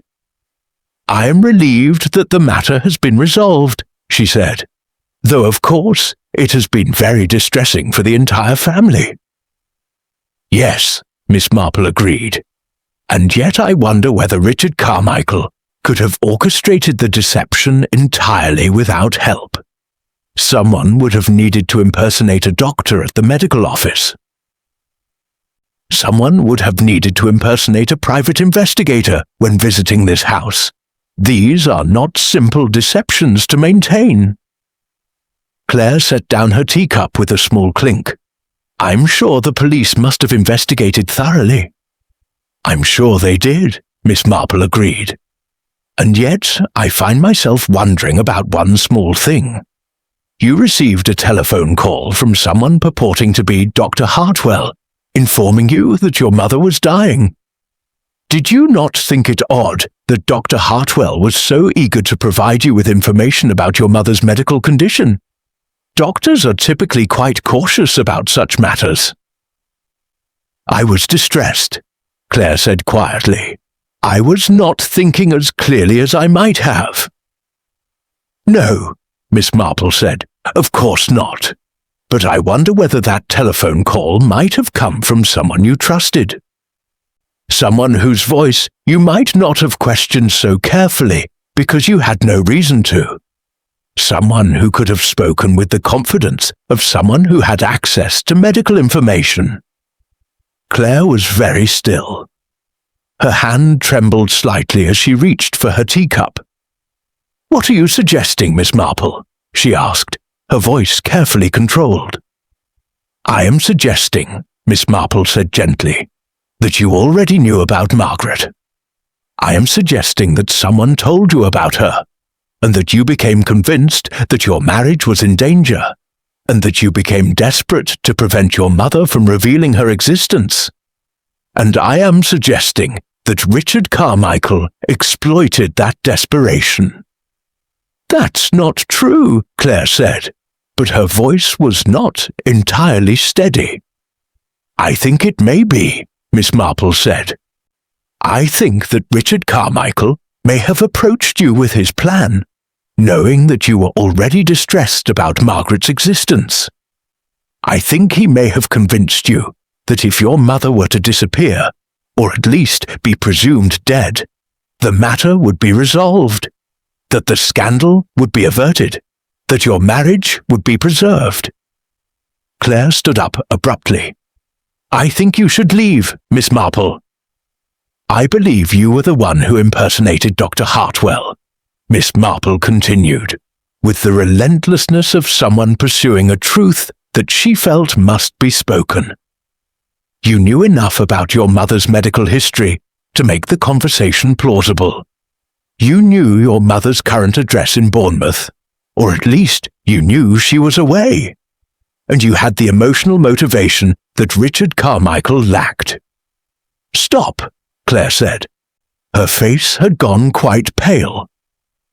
"What I wonder," Miss Marple said, "is whether you knew that the deception would be attempted. Whether Richard Carmichael told you in advance what he was planning to do, or whether you learned of it afterward and chose not to reveal it to the police." Claire sank back into her chair. For a long moment, she did not speak. "I didn't know," she finally said, her voice barely audible. "I didn't know that Richard was planning to do whatever he did. I was simply desperate and angry, and when he came to me with this idea about making things stop, I thought he meant something else, something less serious. And then when you arrived at the church, and my mother was there," she trailed off, unable to continue. "You realized," Miss Marple said quietly, "that you had been a party to something far more serious than you had intended." "I didn't do anything," Claire whispered. I didn't prevent something. Is that complicit? Am I guilty because I suspected what Richard had done and did not tell the police immediately?" This was, Miss Marple reflected, the genuine moral question at the heart of the matter. Not the question of whether Claire had deliberately participated in the deception, but the question of whether she had deliberately chosen not to expose it. "That is a matter for your own conscience," Miss Marple said, "and perhaps for the police, if you decide to tell them. But I suspect you will not. I suspect you have already suffered enough for your own desperation and grief." Claire looked up at Miss Marple, and her eyes were filled with unshed tears. "How did you know?" she asked. "Because I have spent many years observing the ways that good people do bad things," Miss Marple said. "And because I have learned that sometimes the most damaging lies are the ones we tell ourselves about the difference between knowledge and complicity. But I have also learned that confronting the truth, however difficult it may be, is often the only path to genuine redemption." She stood to leave. "I will not tell the police what I suspect, Miss Ashford. The investigation has reached its conclusion, and pursuing it further would serve no one but would harm many. But I encourage you to be honest with your husband about what occurred. And I encourage you to allow yourself to forgive your mother, and more importantly, to allow yourself to forgive yourself." As Miss Marple walked home through the darkness of the winter afternoon, she reflected on the nature of guilt and complicity, and on the way that desperation could transform good people into the agents of their own destruction. Claire Ashford was not a criminal in any meaningful sense. But she was someone who had allowed her fear to override her judgment, and who had been prepared to accept the comfortable lie that Richard Carmichael had offered her. The truth was more complicated and more painful, but it was the only truth that any of them could live with for the long years ahead. Inspector Knowles arrived at Miss Marple's cottage on a grey December morning, his expression suggesting that he had made certain discoveries that he felt obligated to discuss with someone who might have made similar discoveries already. "You've worked it out," he said, settling into the chair that Miss Marple offered him. "Claire Ashford was involved, wasn't she?" "Not in the way you might think," Miss Marple said carefully, pouring him a cup of tea. "She was not an active conspirator, but she was available to be manipulated. She was desperate and afraid, and Richard Carmichael offered her a solution to her problems." "But she didn't actually do anything criminal," Inspector Knowles said, with the frustrated tone of a man who had made a discovery that raised more questions than it answered. "No," Miss Marple agreed, though she knew, or strongly suspected, that something was occurring.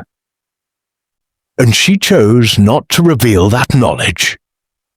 Inspector Knowles was quiet for a moment. "So, what do you suggest I do?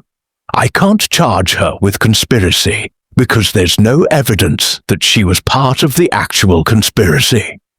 And I can't charge her with failing to report a crime, because that's not technically a crime, not in the way the law understands crime.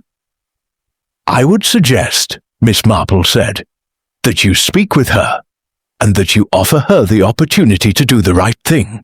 But I would not be surprised if she has already begun that process independently." As it happened, Miss Marple's intuition proved correct. Claire, in a complicated conversation with her husband and her mother, had decided that continued silence was a luxury she could not afford. She had telephoned Inspector Knowles and confessed to knowing far more about Richard Carmichael's activities than she had previously revealed. She had not impersonated Dr. Hartwell, as Miss Marple had initially suspected. But she had known shortly after Richard had approached her that he was planning something. He had told her vaguely that he was going to resolve the situation regarding Margaret. She had assumed he meant something like spreading rumors, or attempting to convince Dorothy that Margaret's existence was best left undiscovered. She had not known that he intended to declare her mother dead. But when the funeral had been arranged so quickly, Claire had realized the truth, and she had done nothing to prevent it. She had told no one. She had allowed her mother to be placed in a coffin and brought to a church for a funeral service. It was this silence, more than any active participation, that had consumed her with guilt in the weeks since. Upon hearing this confession, Inspector Knowles had to make a determination about whether Claire's actions, or more accurately, her inaction, constituted a crime that he was obligated to prosecute. Legally, he concluded, they did not. There were no laws against suspecting that a crime was occurring and not reporting it, though there were laws about conspiracy and aiding and abetting. Claire had not aided Richard Carmichael in his plan. She had simply failed to stop him. In a moral sense, however, the situation was considerably more complicated. "What troubles me," Inspector Knowles said to Miss Marple during a subsequent visit, "is that Claire will escape legal consequences for something that was, in a real sense, a betrayal of her own mother." "She will not escape the consequences," Miss Marple said. "The consequences are internal. They are the knowledge that she was prepared to allow her own mother to be declared dead, rather than accept the revelation of family complication. That is a weight that she will carry for the rest of her life." "Is that sufficient?"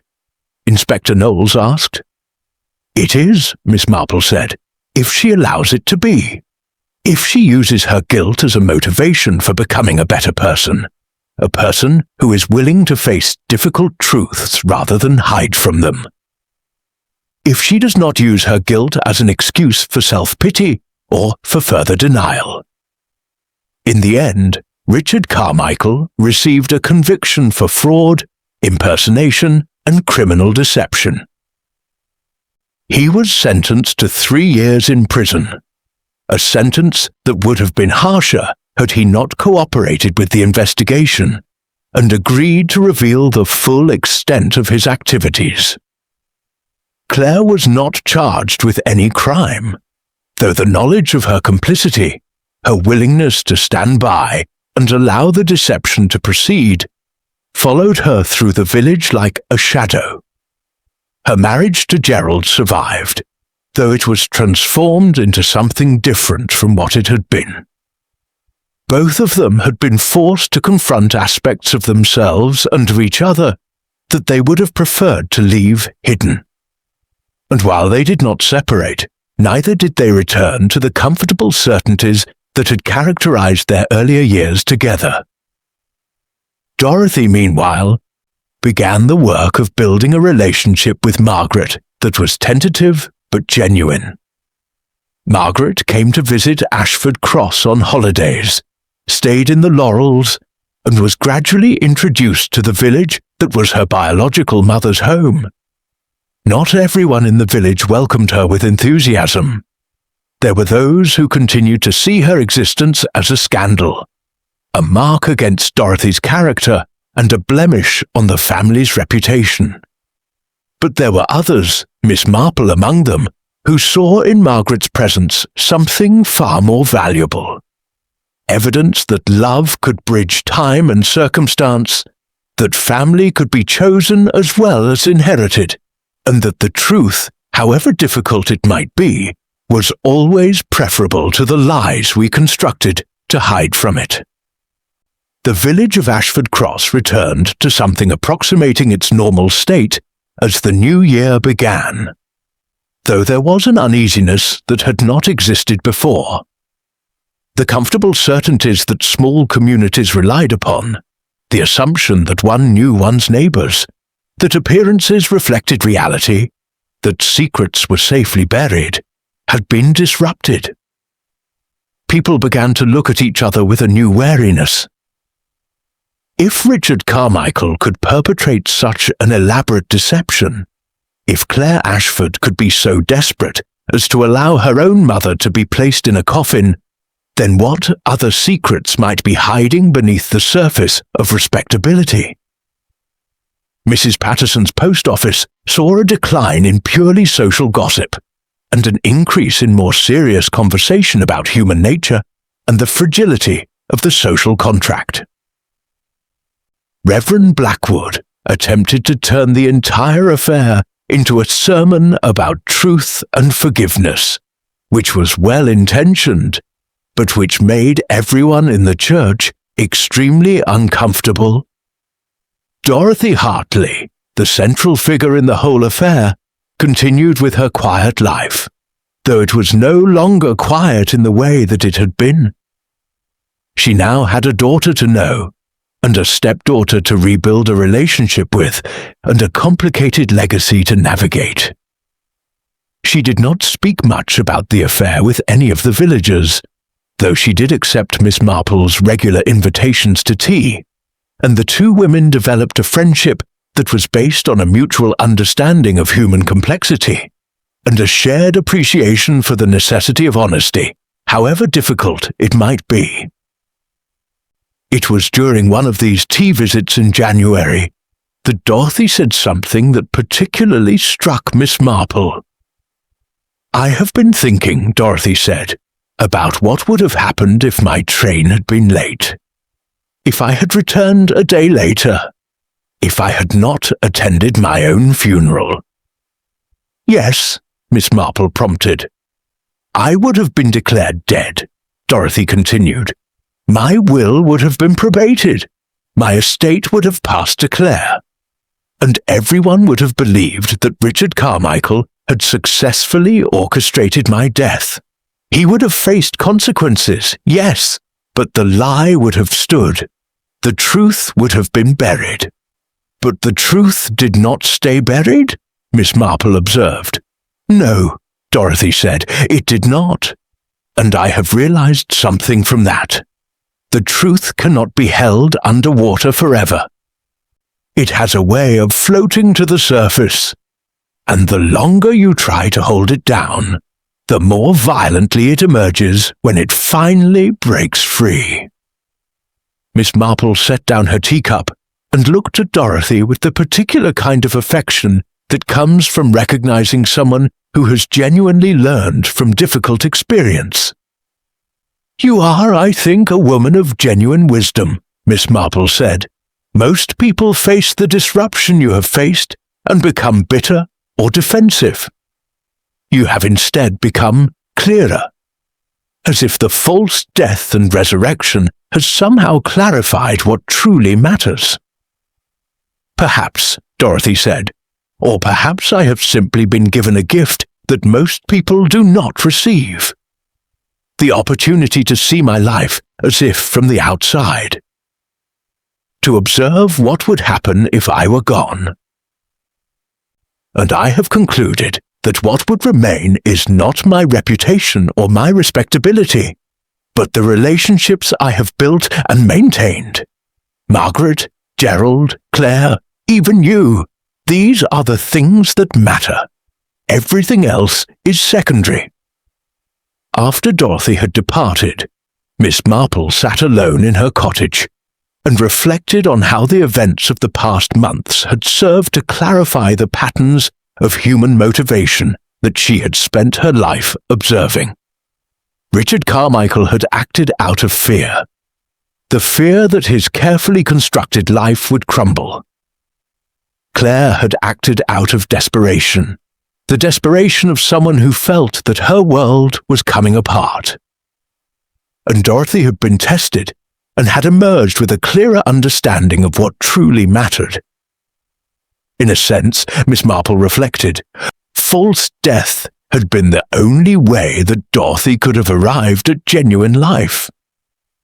She had required this crisis to force her to confront the complacencies that had kept her from her daughter for so many years. And Claire, for all her guilt and shame, had also been given an opportunity. The opportunity to rebuild her marriage and her relationship with her mother on a foundation of honesty rather than comfortable lies.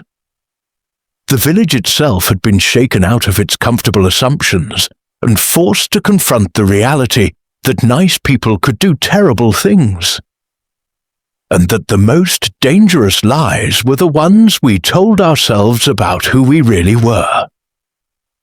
These were difficult lessons. They were not pleasant, but they were necessary. It was the following autumn when the final chapter of the story reached a sort of natural conclusion. Dorothy Hartley, who had celebrated her 74th birthday some months earlier, decided to host a garden party at the Laurels. Not, as she was careful to explain to those who received invitations, a funeral celebration in any sense, but rather a gathering to mark a year of genuine renewal. The guest list included the obvious people, Miss Marple, of course, and Gerald and Claire Ashford. But it also included Margaret, who had by now spent enough time in Ashford Cross to be accepted by most of the village as a member of the community, if not entirely an uncontroversial one. It was a pleasant afternoon, remarkably clear for autumn, and Dorothy's garden, which had been restored to its former glory after the disruptions of the winter, provided an attractive setting for the informal gathering. Inspector Knowles had been invited as well, partly out of courtesy, and partly, Miss Marple suspected, because Dorothy felt a certain gratitude for the investigation that had brought truth into the light. "Remarkable," the inspector said to Miss Marple, as they stood on the terrace overlooking the garden. "A year ago, this woman was supposed to be dead. Now look at her." Dorothy was indeed a remarkable figure, moving through her garden with a grace and a contentment that seemed genuine. She was not transformed into someone else, nor had she abandoned her quiet nature. But there was something in her bearing that suggested a woman who had made peace with her circumstances and had decided to live her remaining years with as much authenticity and connection as possible. "People are often more resilient than we give them credit for," Miss Marple observed. "Given the right circumstances and the right motivation, they can transform themselves into something closer to what they might have been all along."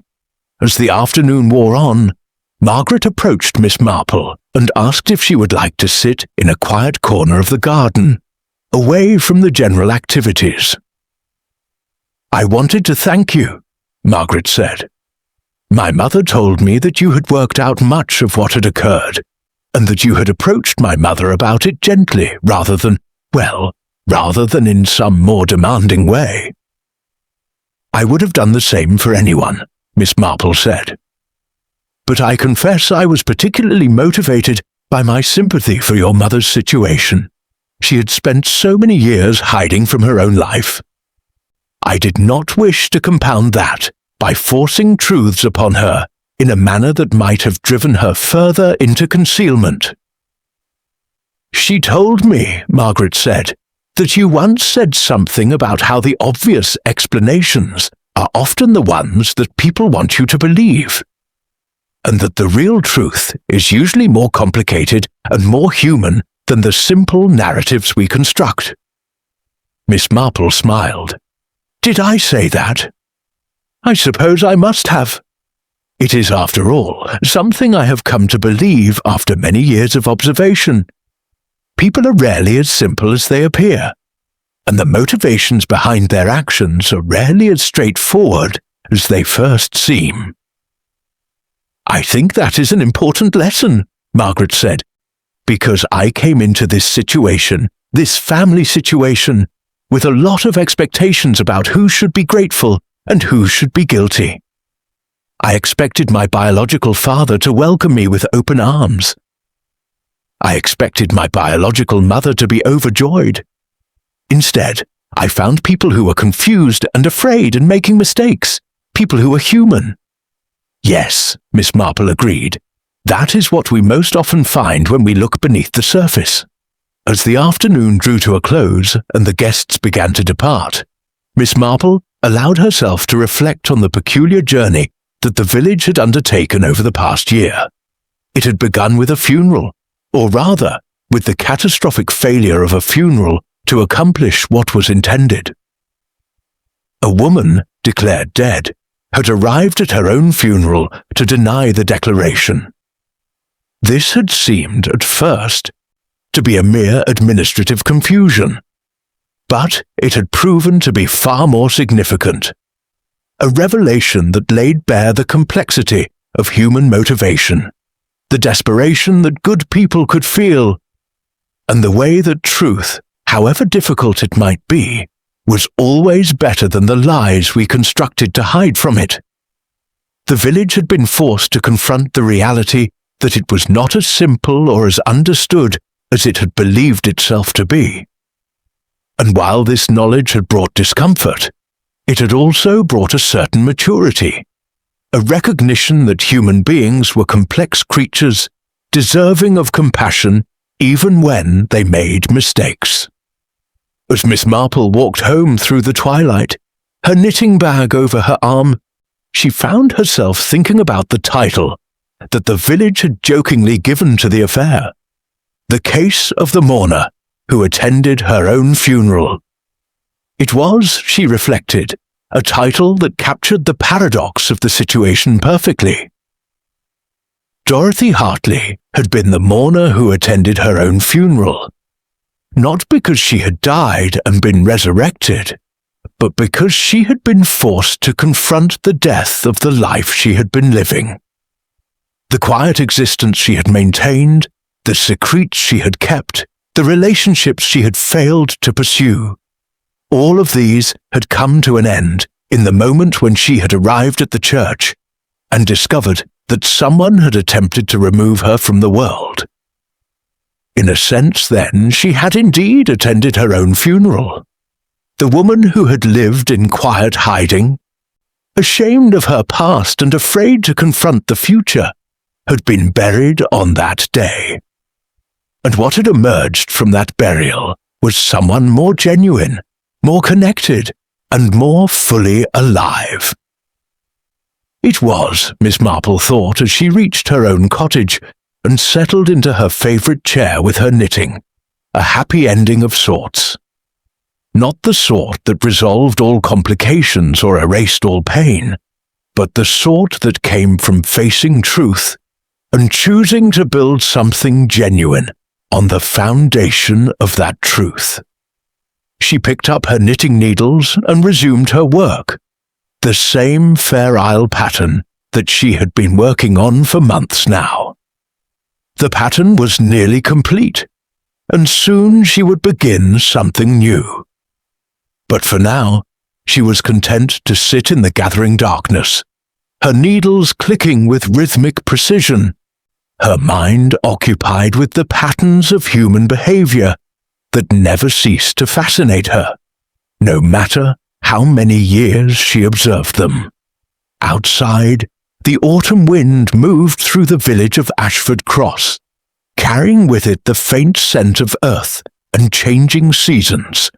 And in that quiet English community, life continued on, complicated, human, and far more interesting than any simple narrative could ever capture.